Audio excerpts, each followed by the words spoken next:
সবশেষ খবর জানতে সরাসরি চলে যাচ্ছি তার কাছে। রানা, কাপ তো জিতে নিচ্ছে মামুন ব্যাটারা, তো সেই কাপ এসছে বাড়িতে।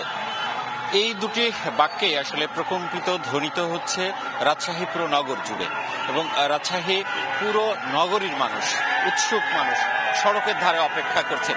তারা যেটি বলছেন যে রাজশাহী ওয়ারিয়র্স এবং যে চট্টগ্রাম রয়্যালস, এই যে ম্যাচটি ছিল সেই ম্যাচটি ছিল একটি দেখার মতো ম্যাচ, এবং সেখানে রাজশাহী ওয়ারিয়র্স জয়লাভ করে, এবং এরপরই আসলে সাতখোলা বাছে তাদেরকে অভিনন্দন জানানোর প্রস্তুতি গ্রহণ করা হয়। আজকে সকাল 10:30টার দিকে রাজশাহীর শাহ মখদুম বিমানবন্দর থেকে এই যে বিজয় উৎসব এবং সেটি শুরু হয়। আমরা যেটি দেখেছি যে রাজশাহী বিমানবন্দর থেকে বের হয়ে আমচত্বর হয়ে বিমানবন্দরের সড়ক হয়ে রাজশাহী বিশ্ববিদ্যালয় পৌঁছায় এই যে সাতখোলা বাসটি, এবং এই সাতখোলা বাসে শান্তরা যেরকম রয়েছেন তেমনি টিমের কোচ, ম্যানেজার, অন্যান্যরা রয়েছেন, এবং ছাত্রী সেই বিমানবন্দরের সড়ক ধরে রাজশাহী বিশ্ববিদ্যালয় হয়ে আলুপট্টি, সিএনবি মোড় হয়ে এই মুহূর্তে লক্ষ্মীপুরে অবস্থান করছেন। এবং আপনারা দেখতেই পাচ্ছেন এখানে হাজার হাজার মানুষ, তারা কিন্তু সড়কের দুপাশে রয়েছে।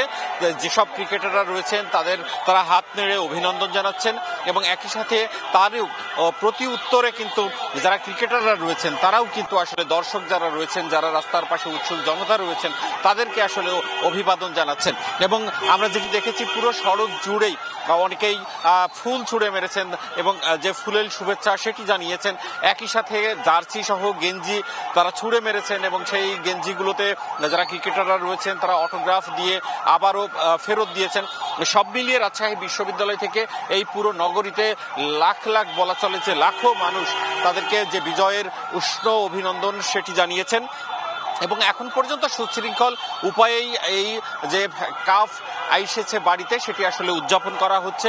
এবং এখানে বলে রাখা ভালো যে বাংলাদেশের মানুষ বা বিশেষ করে রাজশাহীর মানুষ কতটা যে ক্রিকেট পাগল সেটি আসলে আজকের এই যে বিজয় উৎসব বা তাদের যে জয় উদযাপন সেটি আসলে দেখলে বোঝা যায়। তারা এই সড়কের দুপাশ ধরে অপেক্ষা করছেন ঘন্টার পর ঘন্টা, এবং এক মুহূর্ত প্রিয় ক্রিকেটার কিংবা যদি বলা চলে যে এই বাংলাদেশ প্রিমিয়ার লিগ বিপিএল এর চ্যাম্পিয়ন টিম যে রাজশাহী ওয়ারিয়র্স, তাদেরকে দেখার অপেক্ষায় রয়েছেন। এবং যখন এই ক্রিকেটাররা যাচ্ছেন তারা জয় ধ্বনি দিচ্ছেন, তারা জয় উল্লাস করছেন, এবং যে তাদের যে প্রত্যাশা তারা যেটি বলছেন এরপর নিশ্চয়ই বাংলাদেশ প্রিমিয়ার লিগ বিপিএল রাজশাহীর যে স্টেডিয়াম রয়েছে সেখানেও অনুষ্ঠিত হবে।